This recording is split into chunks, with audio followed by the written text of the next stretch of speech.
जितने तत्व हैं, ये तत्व है, ये जिसको मूलाधार है, यहाँ भी मूलाधार ही हुआ। तो मूलाधार जो चक्र है, इससे स्थिति तत्व का नियंत्रण होगा। स्वाधिष्ठान से अप तत्व का, मतलब लिक्विड फैक्टर का। मणिपुर से तेजस तत्व का, लुमिनस फैक्टर। अनाहत चक्र से एरियल फैक्टर, मतलब व्योम तत्व का, वायु तत्व का। और विशुद्ध चक्र से आकाश तत्व का नियंत्रण होता है। तो जैसे आदमी सुबह सुबह जगता है, तो हमने पहले भी बताया कि सुबह सुबह हर व्यक्ति, हर जीव, कुत्ते भी सड़क पर पड़ते हैं तो सुबह सुबह अंगड़ाई लेते हैं। तो मतलब हुआ कि हर जीव, हर व्यक्ति सुबह सुबह स्थिति तत्व के प्रभाव में है, under the spell of solid factor. इसलिए उसके मन में थोड़ी आलस की भावना रहेगी।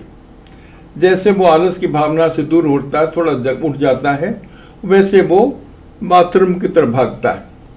मतलब कि उसका लिक्विड फैक्टर वह अब वो थोड़ा ज़्यादा प्रभाव करेगा हमारे शरीर पर। और जैसे ये दोनों काम खत्म हो गए, तब हम लुमिनस, मतलब हमारे तेजस तत्व, और सारे दिन तेजस तत्व, और हम वायु तत्व के प्रभाव में हैं। अगर मन हमारा थोड़ा स्थिर हो, मन हमारा सूक्ष्म काम कर रहा हो, तब हमको समझना चाहिए कि वायु तत्व ज़्यादा प्रभावी है और तेजस तत्व थोड़ा कम प्रभावी है। और अगर केवल आदमी भौतिक काम करता हो, शारीरिक काम करता हो, मानसिक का उसमें थोड़ा कम, उसकी भूमिका कम है, तब हम कहेंगे कि वह तेजस तत्व के प्रभाव में है। और अंत में जब वह दिन की दिनचर्या खत्म हो जाती है, दिन बीत जाता है, तब मनुष्य आखिर में जाता है वह आकाश तत्व के, वहाँ आकाश तत्व में जाएगा। मतलब कि विशुद्ध चक्र की भूमिका अब शुरू होती है। तो बहुत लोग कहते हैं कि हमें रात में नींद नहीं आती।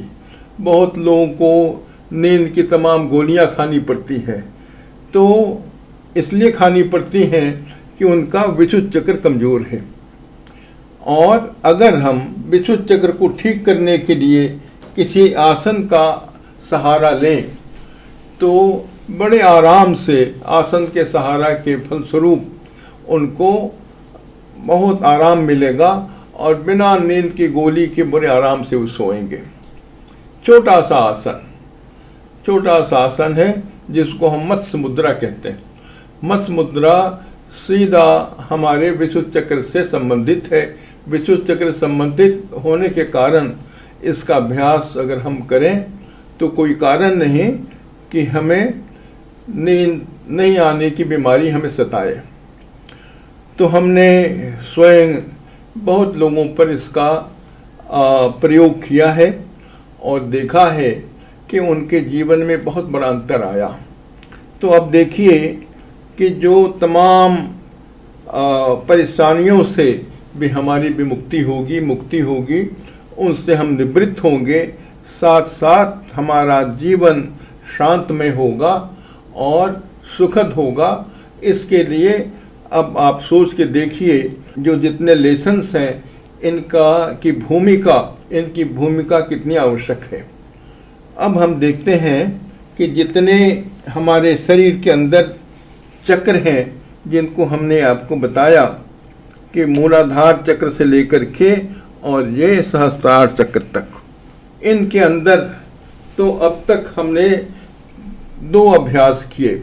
तत्वधारणा का अभ्यास किया, प्राणायाम का अभ्यास किया। एक विशेष व्यवस्था है, एक विशेष प्रक्रिया है, एक विशेष पद्धति है, जिसके अभ्यास से हमारे जितने चक्र हैं उनको हम अच्छी तरह से शोधन कर सकते हैं। उनको शोधन कर सकते हैं तो उसके लिए हमको सहारा लेना पड़ेगा इस मंत्र के जप का विशेष रूप से प्रत्येक चक्र पर मन को एकाग्र करके हमें एक निश्चित रूप से इस मंत्र का जप करना पड़ेगा मानसिक रूप से, और जिसके फलस्वरूप हम सब चक्रों को अपने इस मंत्र की कूंची से, उनकी ब्रश से उनको हम परिष्कृत करेंगे। तो जब परिष्कृत करेंगे, सफाई करेंगे, तो उनमें शोधन होगा और बड़ी आसानी से सारे चक्रों में शोधन हो जाएगा। तो हम समझें कि जब चक्रों में शोधन हो जाएगा, चक्र हमारे परिपक्व हो जाएंगे, चक्र हमारे विकसित हो जाएंगे, उनमें जो विकृतियां हैं वो परिशोधित हो जाएंगी, तो हम समझ सकते हैं कि हमारा कितना बड़ा कल्याण हो सकता है। तो हमने यह आपको बताने की कोशिश की कि ये जितने प्रकार के हमारे आनंद मार्ग के अंदर जितने प्रकार के लेसन्स दिए हुए हैं, ये कितने वैज्ञानिक, कितना व्यवहारिक, कितना मनोवैज्ञानिक है, और किस प्रकार से इसके अभ्यास से हमारा कितना बड़ा कल्याण हो सकता है, इसकी थोड़ी जानकारी देने की मैंने कोशिश की। अब हम समझने की कोशिश करेंगे कि ये तो बात हो गई, ये पांच जितने लेसन्स हैं इनकी विषय में चर्चा हुई। अब अंतिम जो लेसन हमारा है इस पर थोड़ा हम ध्यान दें। अंतिम लेसन है जिसको हम ध्यान का लेसन कहते हैं। तो ये जितने लेसन्स हैं, मतलब ईश्वर प्रणिधान, मतलब तत्व धारणा, मतलब गुरु मंत्र का व्यवहार, मतलब चक्र शोधन का अभ्यास, ये जितने भी लेसन्स हैं, आसन, प्राणायाम इत्यादि सब तमाम लेसन्स, यह तैयारी है ध्यान के लेसन के लिए। ध्यान का लेसन तभी ठीक से हो सकता है जबकि हमारी पृष्ठभूमि तैयार हो, जबकि सारी वृत्तियाँ उन पर थोड़ी कुछ नियंत्रण हमारी हो जाए, हमारे जो तंत्र है, जो यंत्र है, इसमें थोड़ा विकसित हो जाए। यंत्र हमारा है, ये हमारा स्पाइनल कॉर्ड, मेरुदंड, जितने चक्र हैं ये सब हमारे यंत्र हैं। तो जब यंत्र परिशोधित हो जाए तो हम इसके लायक अब तैयार हैं कि हम अपने मन को सहस्त्रार चक्र में कैसे, उसमें सहस्त्रार चक्र में कैसे अवस्थित कर सकते हैं। साथ साथ जो हमारी समाधि की अवस्था है, केवल सविकल्प समाधि नहीं, निर्विकल्प समाधि की प्राप्ति कैसे साधक कर सकता है, इसके विषय में थोड़ी चर्चा होगी। इसके साथ साथ हम ये बताने की कोशिश करेंगे कि इन अभ्यासों से दैनिक जीवन में हमारा कितना बड़ा परिवर्तन हो सकता है, और समाज को एक एक व्यक्ति अगर साधना के पथ पर चले तो मनुष्य समाज का कैसे कल्याण हो सकता है, इसके भी थोड़ी जानकारी देने की कोशिश करूंगा। तो मैं कह रहा था कि हम अपने इतने अभ्यासों के बाद मन को सहस्त्रार चक्र में कैसे लगा सकते हैं, यह थोड़ा कठिन अवश्य मालूम पड़ता है। लेकिन यह कहा जाता है कि इस धरती पर कोई ऐसी चीज़ नहीं जो कि बिल्कुल असंभव हो। सारी संभावनाएं हमारे अंदर है, हमारे अंदर इतनी बड़ी संभावनाएं हैं जो कि हम पूरे विश्व को अकेले इसमें परिवर्तन ला सकते हैं। लेकिन अपने आप को पहचानने की आवश्यकता है, यही सबसे बड़ी बात है। मनुष्य अपने आप को पहचान लेगा, अपनी शक्ति को पहचान लेगा, तो वह बड़े से बड़े काम को बड़ी आसानी से कर सकता है। अगर ये केवल सोचता रहे कि क्या मैं इसमें सक्षम होऊंगा, तो उसके लिए कभी भी कुछ भी संभव नहीं हो सकता है। असंभव ही रह जाएगा। लेकिन बड़े से बड़े असंभव भी संभव हो सकता है यदि हमारा मन उसके लिए तैयार हो। यदि हमने अपने आप को कहा कि नहीं, दुनिया की कोई शक्ति तुम्हें रोक नहीं सकती, तो कोई कारण नहीं कि हम अपने हठ पर, हम अपने विचार पर हम अडिग न रहें। भगवान बुद्ध ने जब उन्होंने अपनी साधना शुरू की थी, इसको कहते हैं वज्र कठोर संकल्प। तो हर व्यक्ति को वज्र कठोर संकल्प लेना पड़ेगा और तब वह अपने जीवन में सफल हो सकता है।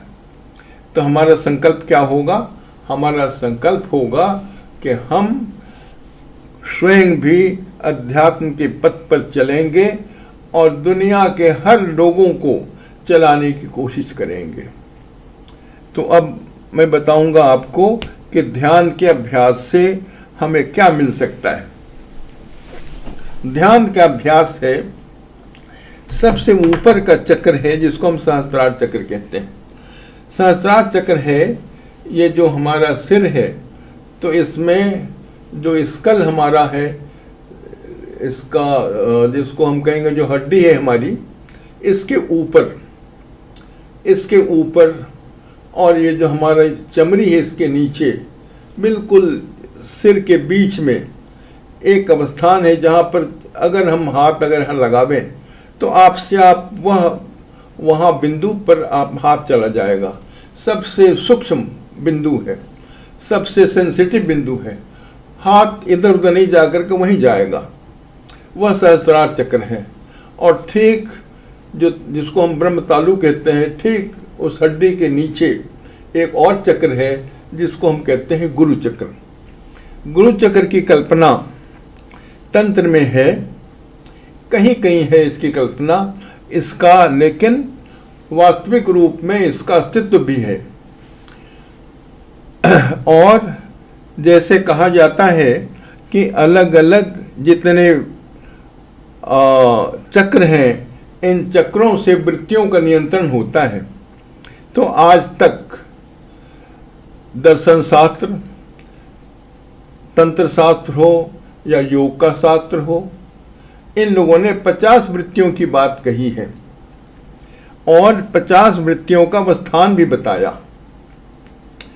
जैसे मूलाधार चक्र से 4 वृत्तियों का नियंत्रण होता है, स्वादिष्ठान से 6 वृत्तियों का, मणिपुर से 10 का, अनाहत से 12 का, विशुद्ध से 16 का और आज्ञा से 2 का। तो ये सारे मिलजुल करके 50 वृत्तियां हुई। अब ये 50 वृत्ति, जैसे मान लिया उदाहरण के लिए क्रोध वृत्ति, क्रोध वृत्ति मन के अंदर भी होती है, उसकी बाहर उसकी अभिव्यक्ति भी होती है। तो ये जितनी वृत्तियां हैं उनकी 2 प्रकार की अभिव्यक्ति है, अंदर और बाहर। इसलिए उनकी संख्या कितनी हो गई? उनकी संख्या 100 हो गई। और इनका विकास, इनका एक्सप्रेशन, इनकी अभिव्यक्ति 10 दिशाओं में होती है। इसलिए अंततः वृत्तियों की संख्या 1000 हो गई। तो जितनी वृत्ति जिस चक्र से उनका नियंत्रण होता है, उतनी उसमें पंखुड़ियां होती। तो अब हम देखें कि केवल क्या 50 ही वृत्ति है। हमारे गुरुदेव ने कहा कि 50 वृत्तियां तो हैं, लेकिन एक और वृत्ति है जिसके विषय में शास्त्र भी मौन है। गुरुदेव ने कहा कि नहीं, गुरु चक्र से एक विशेष वृत्ति का नियंत्रण होता है और जब सारी वृत्तियों पर हमारा नियंत्रण हो जाएगा, तब गुरु चक्र की जो संबंधित वृत्ति है वो जागृत होगी। उस वृत्ति को कहते हैं आनंदा वृत्ति। आनंदा वृत्ति की इसके विषय में शास्त्र के कहीं कहीं इसी की अभिव्यक्ति नहीं है, इसका कहीं उल्लेख नहीं है। आनंदा वृत्ति सबसे व्यवहारिक वृत्ति है और साधक के लिए यही वृत्ति उसको साधना के पथ पर उसको इंस्पिरेशन देती है, उसको सहानुभूति देती है। आनंदावृत्ति अगर जग गई तो हर व्यक्ति सुपथ पर चलेगा, कुपथ पर चलना बिल्कुल भूल ही जाएगा। तो आनंदावृत्ति की जागृति कैसे होगी? ये तब जागृति होगी कि ये जितने हमने आपको कहे ये तत्व धारणा, इसका अभ्यास करना पड़ेगा, चक्र शोधन का अभ्यास करना पड़ेगा, और जितने आसन का अभ्यास करना पड़ेगा, प्राणायाम का अभ्यास करना पड़ेगा।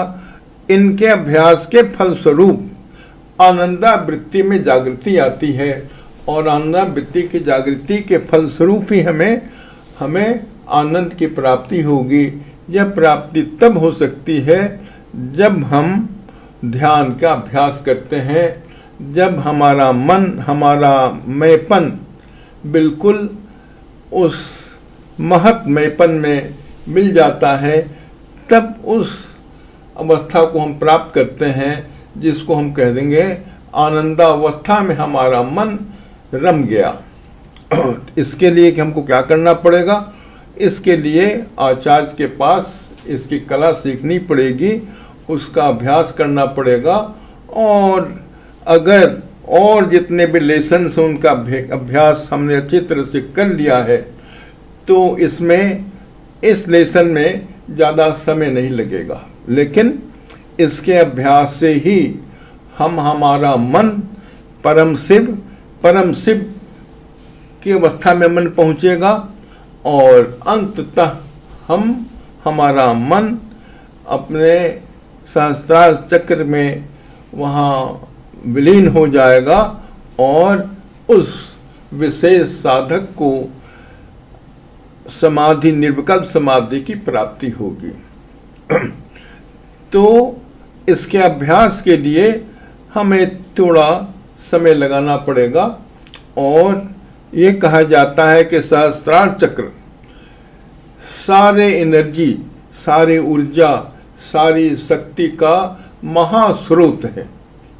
अगर इसी अभ्यास से, ध्यान के अभ्यास से हमने अपने सहस्त्रार चक्र को विकसित किया, हमने अपने गुरु चक्र को विकसित किया, तो इसके फलस्वरूप होगा क्या? इसके फलस्वरूप होगा कि वही तो सारी एनर्जी, सारी ऊर्जा का महास्रोत है। वहाँ सारी ऊर्जा, मानसिक ऊर्जा, आध्यात्मिक ऊर्जा और शारीरिक ऊर्जा, सबका स्रोत वही है। अगर वह आज्ञा चक्र, गुरु चक्र और सहस्त्रार चक्र विकसित होगा तो जितनी भी तरह की परेशानी है, आध्यात्मिक हो, मानसिक हो, सब पर हमारा नियंत्रण बहुत ही सुगम होगा। अब एक बात और हम समझाना चाह रहे थे कि यह हमारा त्रिकुटी बिंदु है, यह हमारा आज्ञा चक्र है। वास्तविक रूप यह है कि हमारा जो चक्र है, आज्ञा चक्र, उसका अवस्थान यहाँ होता है, लेकिन वहाँ मन को लाना थोड़ा कठिन होगा। इसलिए अगर हम यहाँ भी मन को एकाग्र करें तो दोनों का एक ही तरह का फल होगा। तो यह देखना है कि हमारे एक यह हुआ, ये दूसरा हुआ, ये तीसरा हुआ, तो हमारे मस्तिष्क का 3 चैम्बर, 3 खंड हो गया।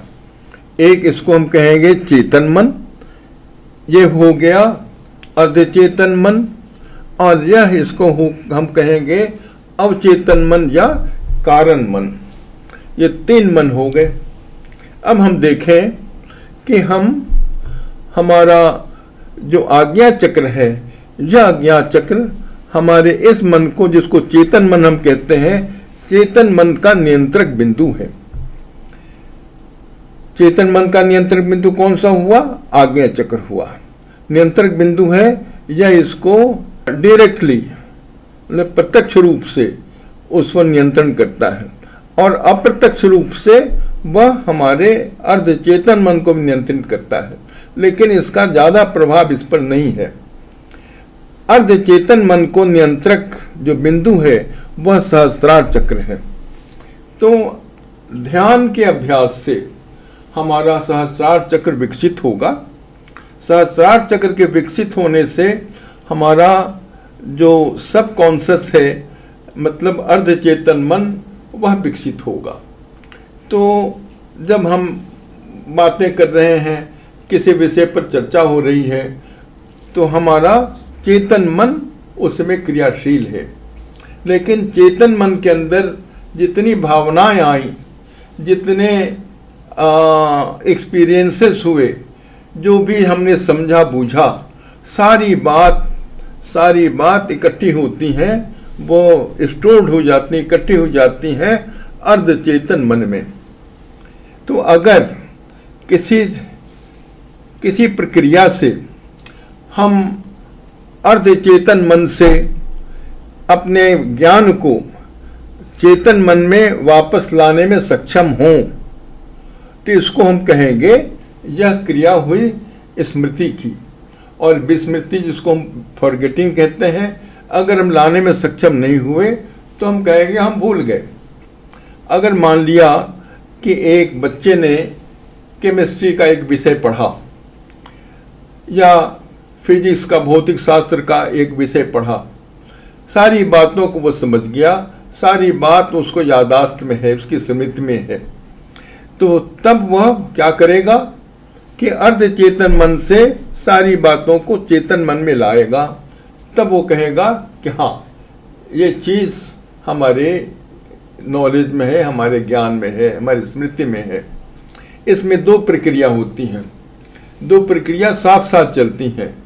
एक प्रक्रिया हुई अर्धचेतन मन से चेतन में लाने की प्रक्रिया, जिसको हम अंग्रेजी में कहते हैं रिकलेक्शन। रिकलेक्शन हम कहेंगे।